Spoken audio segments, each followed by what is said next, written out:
What's up, guys? I'm talking about The Journey today. I've done a couple of videos on this in the past. I'll see if I can link them. But yeah, I ran into a friend of mine that I hadn't seen in 8-9 months because of quarantine. And he was talking about how he had moved through his progress in dating. And so a couple of points I wanted to just riff on right after the break.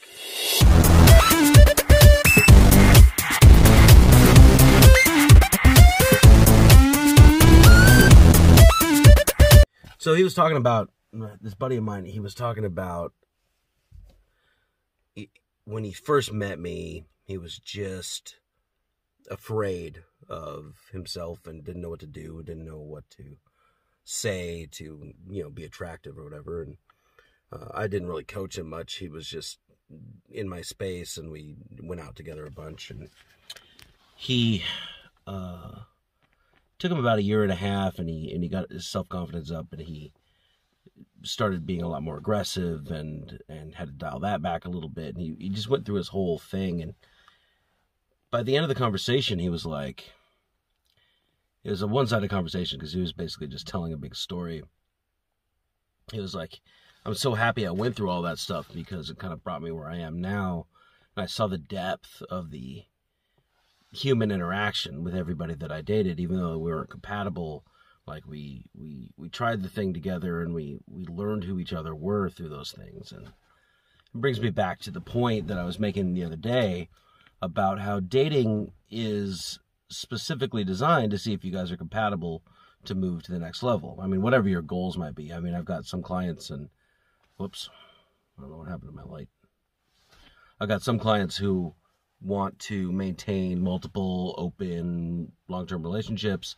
I've got some clients who want to keep a lot of short casual things because they travel a lot. I've got some clients who want to find husbands and wives and give their full-blown monogamous commitment to their partners. And it doesn't matter what your end goal is. The better you know yourself and the better you know your interaction with the world around you, with other humans around you, the better off you're going to be maintaining a stable and healthy, nurturing relationship for you and your partners off into the future. I'm a little bit biased because when I came out into the dating scene, I basically dated as much as possible, and I still do, in order to keep testing myself against other people. Both of my grandfathers, when they died in different ways, they both said that human relationships are the only point to life. Like, everything else, comes and goes, money, possessions, whatever. But the relationships that you have are the whole point of being alive as a human. And those things stuck with me my whole life, and it's been part of my core philosophy. I think the only way to do it is not through not contacting the world, right? Like you can read all the psych books you want. I've read a shit ton of them.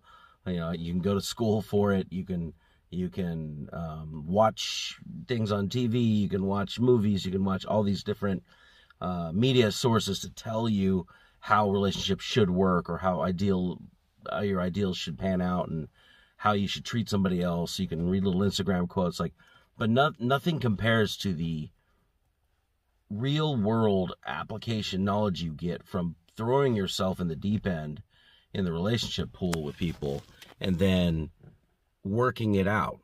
I mean, that's what I do for everything in life. Like I said, I'm a little bit biased, but when I started public speaking, I did the same thing. I just took as many gigs as I possibly could. Some of them are unpaid, just so that I can get the experience talking in front of people. And then when I first started the YouTube channel, I did 500 videos just to get comfortable staring at the camera. And in dating, I constantly find people that make me uncomfortable, and I try to spend as much time in their space as possible so that I can figure out why my emotions are coming up this way, why they're reacting the way they are to me, and it just teaches me more about myself and gives me a better mastery into dealing with people in the future. I mean, the more relationships I go through, and the more, sometimes they're even fleeting friendships that, don't work out, or that, were useful for a time and then don't need to be that way after the fact.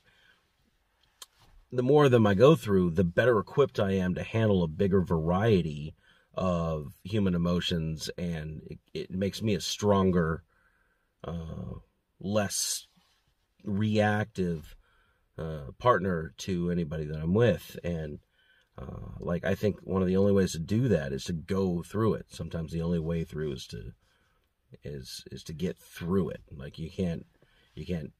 Yeah, obviously I have shit tons of fucking high-end mentors. I read all the fucking best books on the subject. I went to school for it. Like I study, but every time I study something, every time I come up with a concept that doesn't quite sit well with me, I don't understand how it works in real life, I go out and I test it in real life. Back in the old days, I used to study in the pickup community, and they used to say, field is king. Like, don't bring anything here technique-wise if you just think it works. Go out and try it 100 times and see what happens. And I've always just taken that philosophy, and it's really the journey, like, that it's who you have to become to get to where you are. That's what Tony Robbins always says. It's not about the goal. It's not about being a millionaire. It's who you have to become that, right? It's not about being a good husband at the end goal. It's who you, sorry, well, that's not a good way to word it, but it's like having a family and being a good husband or whatever is a goal, but like who you have to become in order to be that on a day-to-day basis, to calibrate to all the things in life and still maintain that role, maintain your standards, maintain your skill sets and responsibilities and all that stuff. Who you have to become to be there is the real benefit you get out of practice, getting out in front of people, dealing with things that you're not comfortable with, figuring out how, where your boundaries are really, what you'll really accept from people, what you won't. Like all that stuff happens in the thick of it, like in the trenches of the dating scene. So I get a lot of clients and a lot of potential clients who never become clients because they're kind of too afraid to actually step out. They are afraid to do anything outside of their ideal. They'll say, oh, okay, I want somebody who's like this and like this and like this, and until I find that person, like, I'm just going to stay single and whatever. I'm like, okay, great, but you're not going to get the requisite experience you need by actually dealing with other humans on a human level. You have to get out there in front of people and listen to their stories and be empathetic when you don't know how yet, in order to get good at being empathetic to things that you don't recognize. Like it just makes total sense to me, and so that's how I apply it. But if you're sitting around living in a fantasy land, it's like, oh, okay, well, I want this person, and I'm afraid of these fucking phantom things that aren't really well defined. It's like, okay, well, like, get out there and have the experience. And, most of the time, especially the clients or especially the potential clients that come and they don't end up signing up, I'll ask them a question like, okay, well, what are you afraid of? Like, why won't you go try this thing? Oh, I don't want to get hurt. I don't want to, feel loss again. I don't want to feel whatever.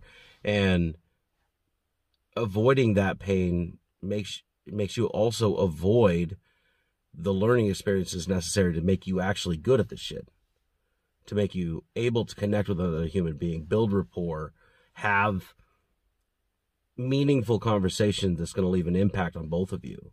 To share a journey together in life is like one of the most valuable things that you can get out of life, in my mind. Like community, family, faith, and romance. Those are all these major powerful things because we as a species are designed to be social. Like however you believe we got here, like we can't exist without other people, and when we do, it limits our own growth and experience. So, a little esoteric today, but something I was thinking about.